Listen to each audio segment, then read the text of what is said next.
তাহলে আল্লাহ বলেন একজন কাফের যদি এটা না করে তাহলে তার সাথে উঠা বসে আমার কোনো নিষেধ নাই, কিন্তু আমাদের কওমি ফেসিবাদের পক্ষ থেকে এটা নিষেধ যে আপনি জামায়াতের মতো কোনো মুসলমানের সাথে উঠা বসা করতে পারবেন না। মানে এই আয়াত তাবিজ হিসাবে ব্যবহার ছাড়া আমাদের ঘরানা এর কোনো বাস্তবতা নাই। তার ঘরানা না, তার চিন্তাকে পরিপূর্ণ অ্যাকসেপ্ট করে এমন কোন ঘরানার মুসলমানের সাথে যদি সে মিশতে দেখে সে তাকে বরদাস্ত করতে পারে না। সে তার মালের হুমকি হয়ে যায়, সে তার জানের হুমকি হয়ে যায়। আমাদের জেনজি আলেমদের এই বিষয়গুলো গভীরভাবে উপলব্ধি করা উচিত।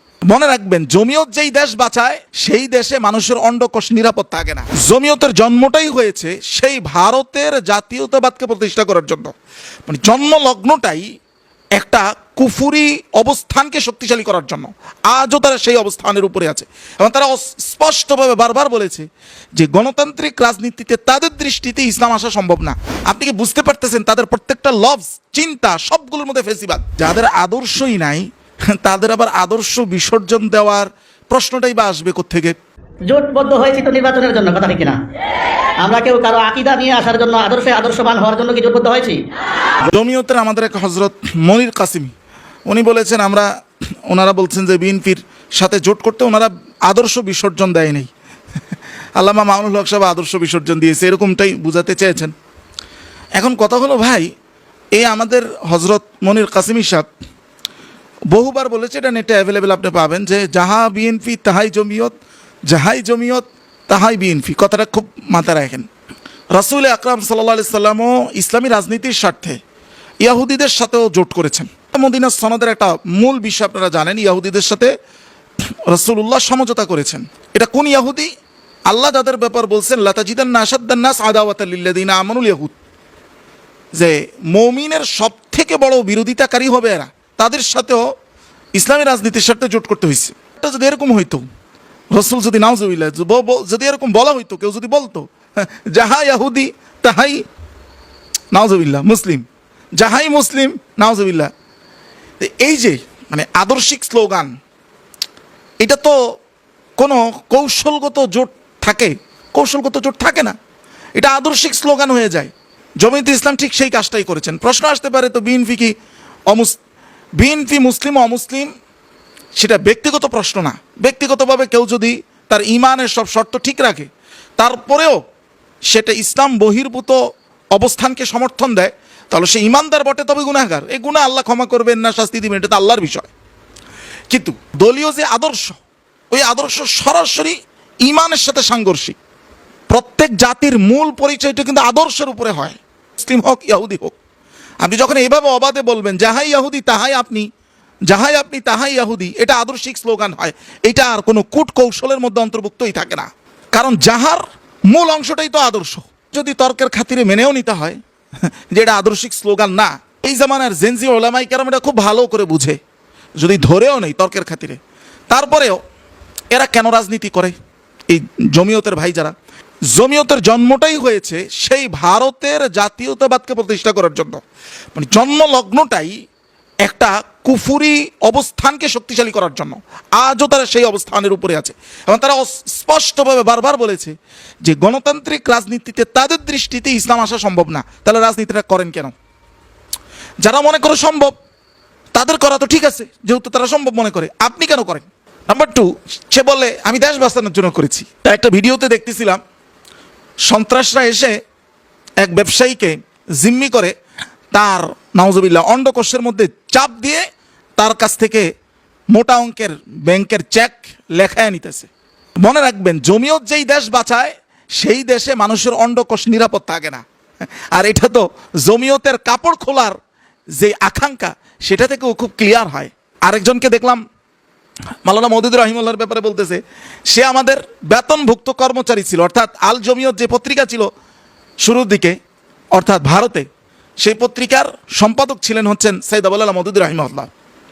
দেখেন, এই যে সে তো বেতনভুক্ত কর্মচারী, আপনি কি বুঝতে পারতেছেন? তাদের প্রত্যেকটা লফজ, চিন্তা সবগুলোর মধ্যে ফেসিবাদ।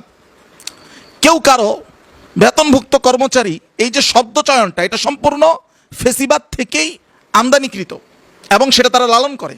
ইসলামের যে মূল থিম, এটা তাদের মধ্যে নাই। কেউ আমার বেতনভুক্ত কর্মচারী, এই শব্দটাই কিন্তু রাজা মনিবের সেন্স থেকে আসা। এটা কিন্তু ইসলামী ভ্রাতৃত্ব থেকে আসা কোনো শব্দই না। কেউ কারো বেতনভুক্ত কর্মচারী, এটার অর্থ এই নয় যে তিনি তার উপরে দয়া করছেন, ইনি এর উপরে দয়া করছেন। এখানে কেউ কারোর উপরে দয়া করছেন না, তিনি তার কাজ দিচ্ছেন, সমপরিমাণ বেতন নিচ্ছেন, কেউ কারো উপরে দয়াকারী নয়। এটাই ইসলামের সেন্স। আর যদি কেউ কারো উপরে কোনো ইহসান করেও থাকে, সেটা হবে শুধু লিল্লাহিয়াতের জন্য, যেই ব্যাপারে ইসলাম বলে লা নুরিদু মিনকুম জাযাআন ওয়ালা শুকুরা, যেই ইহসানের পরে তোমার থেকে আমি কোনোদিন শুকরিয়াও চাই না, তোমার থেকে কোনো জাযাও চাই না। খোটা তো দূরেরই কথা। আল্লাহ বাঁচাইছে, হযরত খাদিজা রাদিয়াল্লাহু তাআলা আনহার বেতনভুক্ত আল্লাহর রাসূল সাল্লাল্লাহু আলাইহি ওয়াসাল্লাম কি ব্যবসায়ের কাজে যান নাই?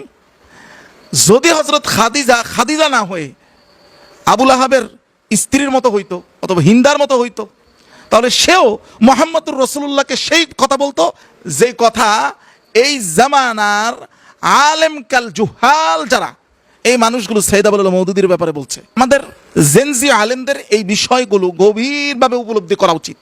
দেওবন্দ মাদ্রাসার ঘটনা আসলে আমাদের কাছে পুরো ক্লিয়ার না, তবে যেটা জানতে পেরেছি সেটা হলো সেখানে একজন আলেমকে জামায়াত ট্যাগ দিয়ে বের করে দেওয়া হয়েছে। আচ্ছা, গুপ্ত জামাত বলা হয়েছে। এটা কিন্তু একটা বড় ব্যাপার যে এই সময় এতটা সেন্সিটিভ।